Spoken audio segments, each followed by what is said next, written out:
Alright, what is going on, everybody?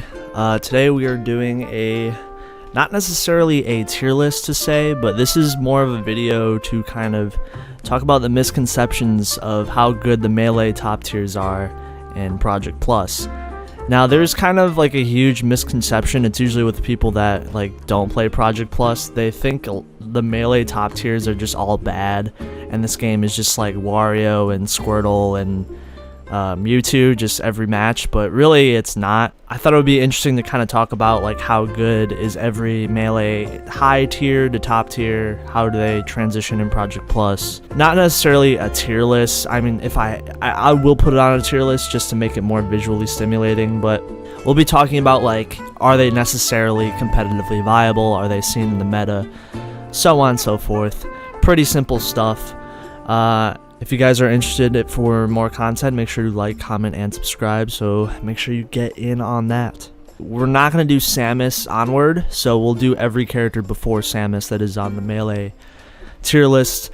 Every other character under Samus and under, I wouldn't consider the melee top tiers or high tiers. Those are like mid-tier, low-tier characters.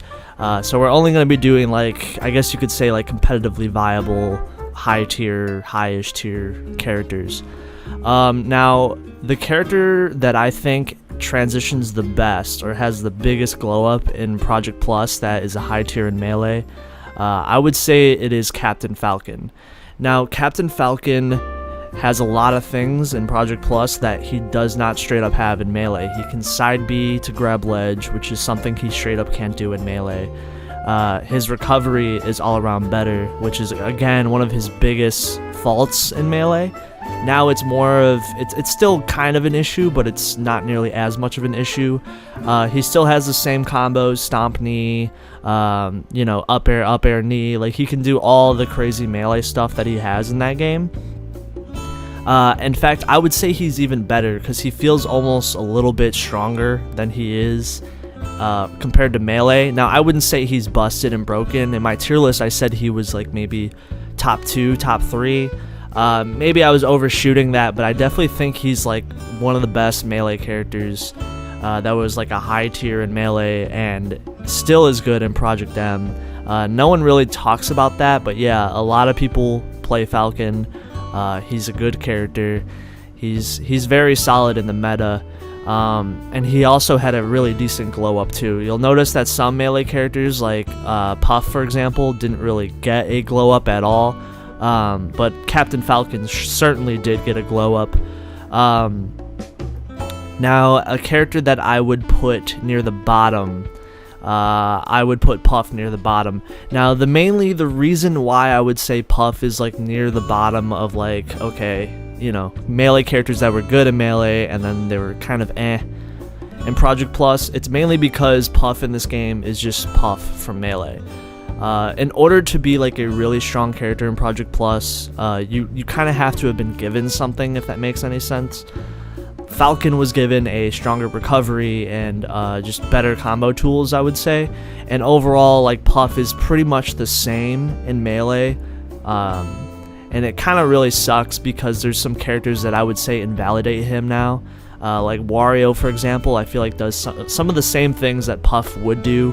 Wario has like a pseudo rest move, which is his down B, his waft. With rest, it's more committal because you'll probably lose the stock if you miss the rest. Just overall, Puff wasn't really given that much in general. Now, I wouldn't say like, oh, Puff's unviable. She's definitely in the lower end of the tier list, but she's definitely like not as good, if that makes sense. In the whole competitive meta, there's a lot more matchups in Project Plus than there is in melee. A lot of characters like fighting floaty characters now, which is not really as much of something you would see in melee.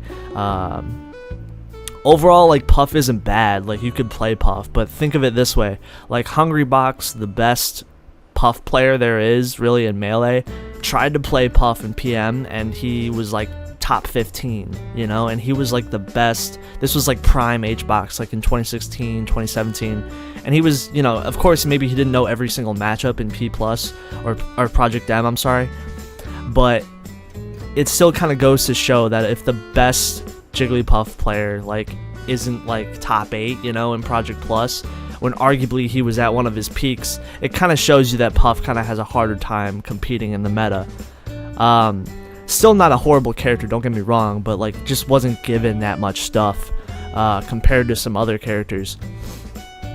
Now another character I would say is in the S. Now a lot of people think, oh, when they hear Fox, they think, oh, Fox is like a bad character, right? Fox was supposedly nerfed, and yes, Fox was given some slight small nerfs, but overall, like, Fox is still like competitively viable in the meta 100%. Maybe he's a little too high. Maybe you would say, oh, he's not. You know, I would put him maybe an A or B. I don't really think that's really, I think that's kind of BS, because Fox can actually compete in the meta. He has a good matchup against Wolf, for example. Even though his shine was slightly nerfed, and you know, he did get like a couple nerfs here and there, he's still a very solid character. Like, you're gonna see him in the meta. He still can do work. Like, if you played Fox in Melee, you'll probably like Fox in PM.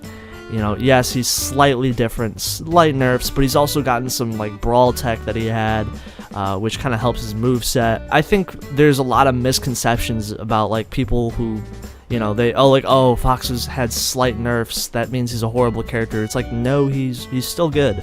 He's still very good, still a very solid character.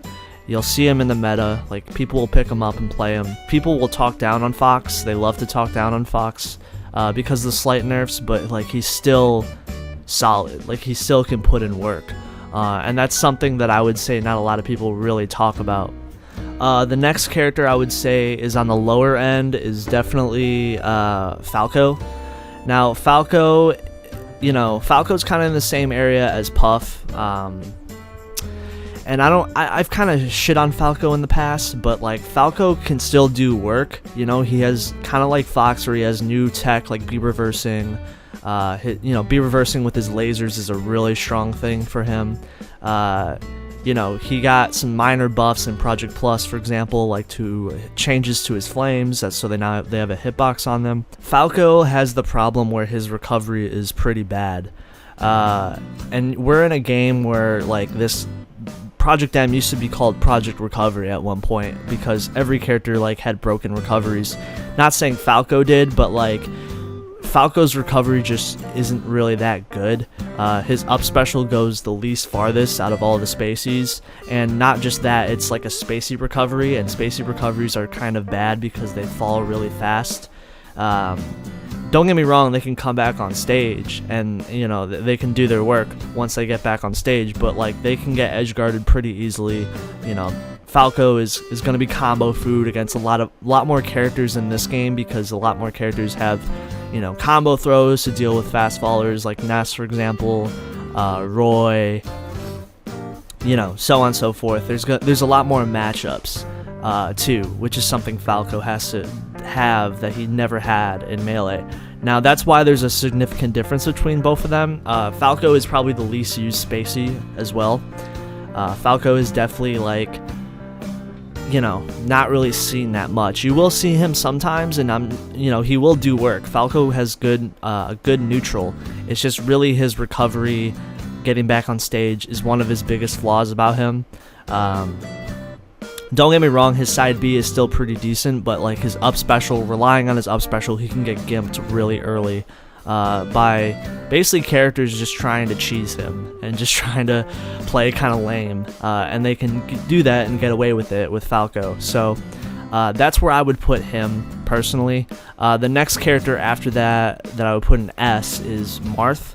You would think Marth would be a worse character, you know, because he has to deal with a lot more matchups, but Marth is kind of in a different area where Marth actually kind of benefits to a lot more floatier characters being in the game. For example, his up smash is better in Project M. Overall, his grab game is still very strong. His forward smash is still very strong.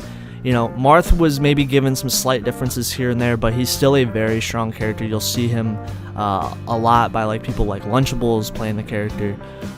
The fact that there's more floatier characters in the game kind of benefits Marth. It kind of fulfills his niche a little bit, because Marth actually combos floaty characters very well.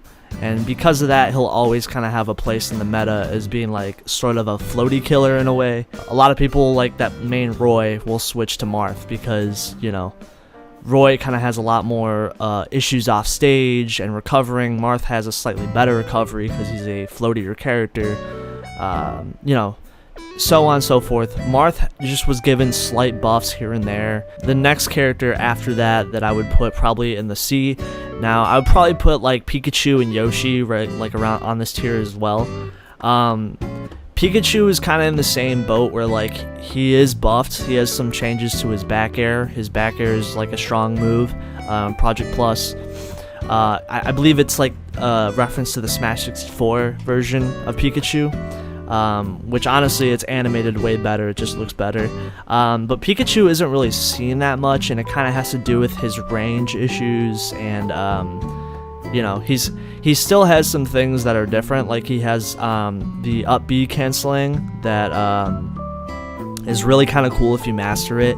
The thing with Pikachu is like he's not really used that much, and it's kind of because like, you know, he lacks a lot of range.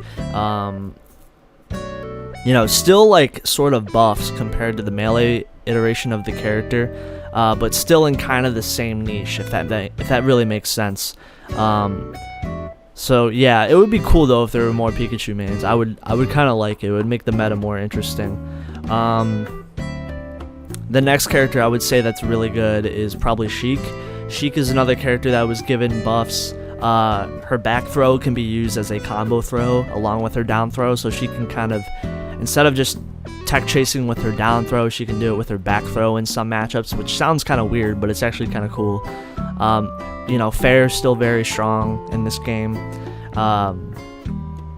What else about Sheik? The transformation between Zelda is actually quicker, so if you're into that, if you're into transforming, you know, that's one thing. Yes, and also Zelda is a better character too, so if you're one of those people that like transitions to Zelda and Sheik during the match, you know, they're both like buffed characters. But Sheik on her own is still a very solid character. You'll see people like Malachi have used Sheik in the past, and we'll get to another character that Malachi uses that I would say is still really strong in the meta. I would say, yeah, Sheik is a strong character for sure. And I would say it definitely, like, you'll definitely see a lot more Sheiks in the meta. I would say she's one of the more played characters out there. Even me, of course, I have like a pocket Sheik.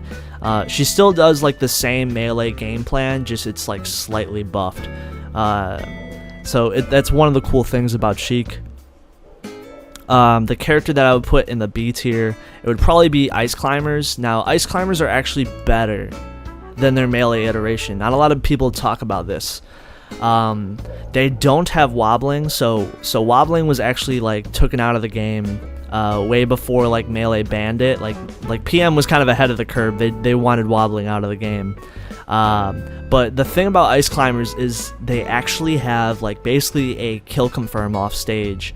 That will almost always work unless like you mash out of the grab, I'm assuming. I'm not like a huge Ice Climbers aficionado, but yes, they have, if you're near the ledge, they have a decent combo that like they can fair you off stage, and then you'll die. You'll get spiked by their fair, which has like a semi-spike hitbox, and then it's very dangerous, basically.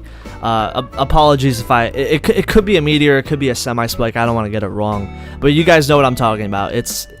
They can fair you off stage and you can die, basically. It's crazy strong, it's crazy good. It's one of the things you gotta worry about. It's like, I guess, their version of wobbling in this game, but it only happens if like you're near the ledge, so you gotta hope they don't bring you to the ledge. Or you just gotta stay like more center stage. Ice Climbers recovery is also really buffed. Their up special was really bad in melee compared to like just how it is in P+. So like a lot of times like Nana's AI was like so dumb, it would definitely ruin Popo in some matchups or in some instances in melee. But now, because the AI is like much more improved, you can recover a lot more consistently. Ice Climbers side B is also crazy buff too, as a recovery move. If you mash it, they go really high. So you'll see in some matchups, like Ice Climbers will just fly up in the air. It's really kind of crazy. So yeah, not a lot of people talk about the buffs that Ice Climbers got, but they're definitely like very strong. You know, if you want to see like Ice Climber videos, look up like Tech Boy. You know, he's really good. I kind of wish there was more Ice Climbers. They're a fun character. They're a fun set of characters to watch because they're just incredibly like different in Melee, but same but different, if that makes sense. The next character that I would say is very strong. Oh, I guess I skipped Yoshi. We'll go back to Yoshi. Is Peach.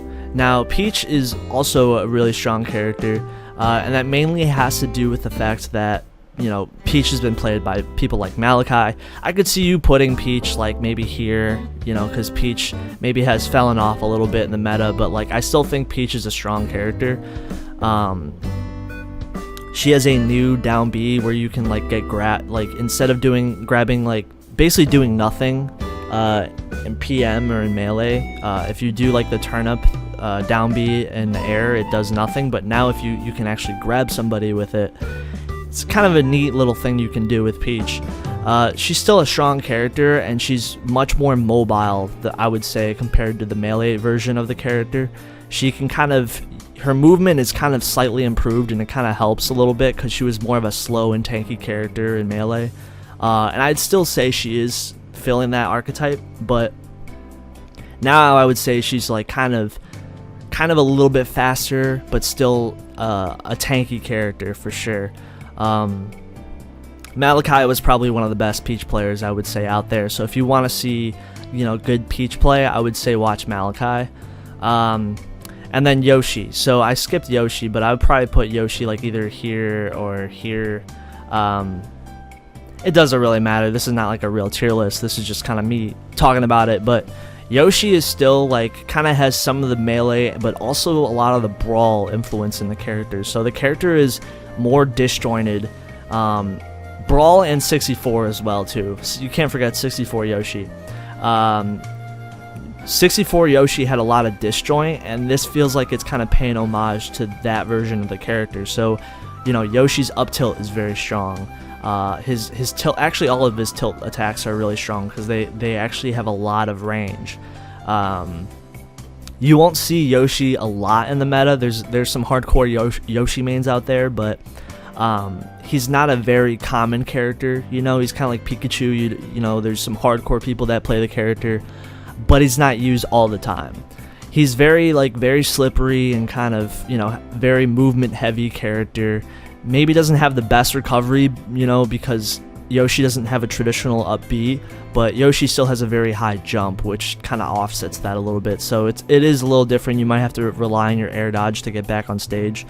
But Yoshi's neutral is actually kind of crazy, you know. There's some definite like Yoshi mains out there that kind of make the character look really crazy. So I would say, you know, it's not necessarily the same as like Melee Yoshi. It's kind of like a bunch of versions of Yoshi like put together. That's the Project Plus version of the character, I would say. Not played a lot though.